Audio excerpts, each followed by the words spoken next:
A week or two ago, a military junta overthrew the democratically elected government of Niger.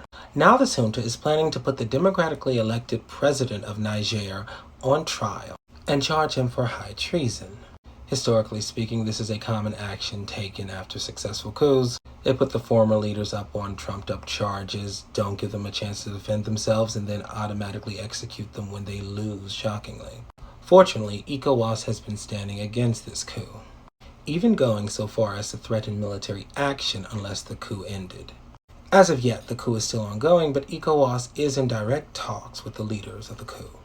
Due to the controversial levels of influence of the French government in West Africa, and the strong yet noticeable anti-French sentiments among Niger, Mali, and Burkina Faso, all three military junta-led nations, a lot of people on the political left have begun to wonder, are the military juntas the good guys in this situation? And the answer to that question is no, they are not. Make no mistake, French influence in West Africa is bad for West Africa. Make no mistake, there is no reason France should have so many military bases in West Africa. Colonialism has been over for well over 50 years. The problem is the French still want an empire. Ironically, among the former European empires, France seems to be the only nation still striving to maintain control of its former colonies. But just because France is the bad guy doesn't mean these anti-democratic governments are the good guys. The good guys here are ECOWAS. There are those who would like to claim that ECOWAS is a puppet of Western powers. Make no mistake, if ECOWAS was a puppet of Western powers, they wouldn't be as friendly with the Chinese as they are. They do deals with the West, but that's just good for business. But most importantly, ECOWAS nations seems to have a desire to maintain democracy in West Africa. Not only because, well, coups are bad for trade and business in general, but also democracies tend to be better for business in general. And I noticed some content creators are trying to compare the ECOWAS nations to the Niger government. I noticed that some people want to compare the ECOWAS governments to the government of Niger and say that these military juntas are nothing different than these ECOWAS nations. Make no mistake, the worst democracy is better than the best authoritarian state. I mean, for God's sakes, just look at their Freedom House Index. These authoritarian states are not good places to live. And yes, West Africa in general struggles with democracy, but the difference between their most free nations and their least free nations is gigantic. Because these aren't just meaningless things. These differences include things like the associational and organizational rights of citizens. Questions like, is there a right to assemble? Is there freedom for non-government organizations, particularly those that are engaged in human rights and governance-related work?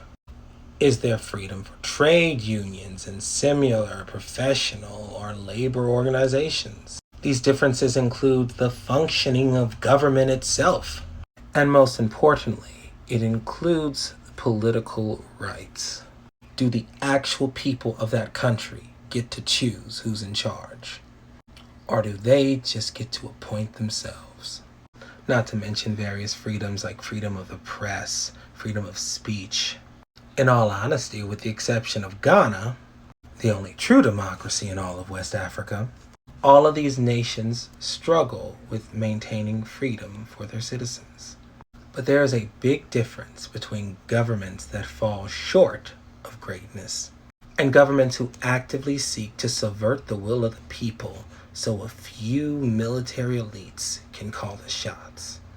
And though Nigeria is the leader of ECOWAS and is itself one of the least free nations in ECOWAS, even they are more politically free than their authoritarian counterparts. By a long shot. Now, because the coup was recent, Freedom House doesn't have a new score for Niger, but actively subverting the will of the people will likely bring their score down to, well, the same scores as their new best friends. Make no mistake, I oppose any conflict. But ECOWAS needs to come out winning in this situation. When Gambia's dictator decided to ignore the results of an election that he lost, Senegal rolled in and brought freedom back to the people of Gambia.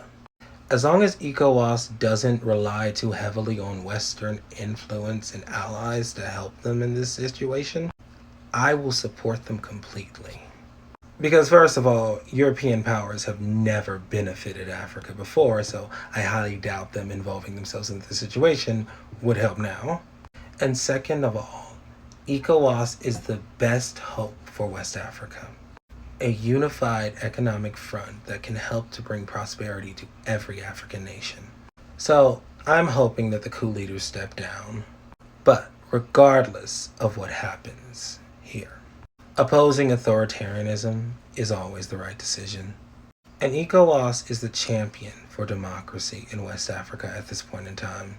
Even if most countries in West Africa have a long way to go to create a good democracy, Ghana shows us that democracy can live in West Africa and thrive in West Africa.